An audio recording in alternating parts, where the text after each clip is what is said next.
প্রতিক্রিয়া আমি বলতে পারছি না। এত ভালোবাসা অন্নদা পরিবারের একবারে শুরু থেকে শেষ পর্যন্ত, এটা আসলে একটা অন্যরকম।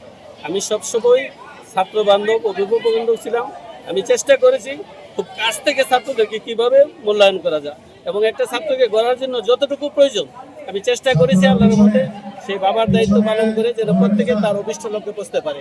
অন্যদা সরকারি উচ্চ বিদ্যালয় একটা শ্রেষ্ঠ প্রতিষ্ঠান, তার ঐতিহ্য ধরে রাখার জন্য যা যা করণীয় আমি চেষ্টা করেছি, বাকিটুকু দেখার দায়িত্ব সকলের।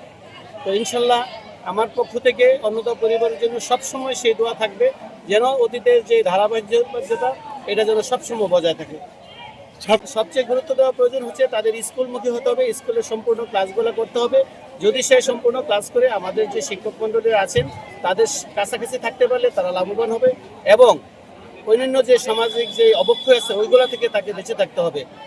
ওইগুলা থেকে বেঁচে থাকলেই সে ইনশাল্লাহ তার যে লক্ষ্য সেই লক্ষ্য বুঝতে পারবে। মনে করি যে এই শিক্ষককে আজকে বিদায় দেওয়া হচ্ছে, বর্তমান যুগে এমন সজ্জন ব্যক্তি, জ্ঞানী ব্যক্তি, উনি এক বিজ্ঞানের শিক্ষক ছিলেন।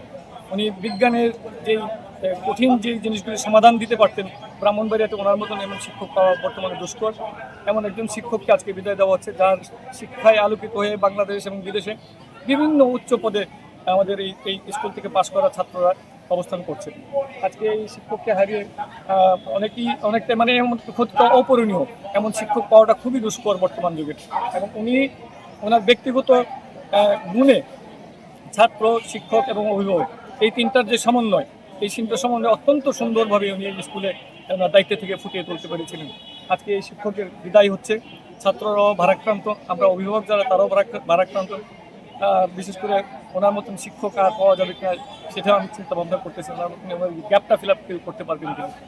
তো আমি ওনার সর্বাঙ্গীন উন্নতি মঙ্গল কামনা করি। মহান আল্লাহ পাক ওনাকে যেখানে রাখুক না কেন সুস্থ রাখুক, ভালো রাখুক, এই প্রত্যাশাই আমি করি।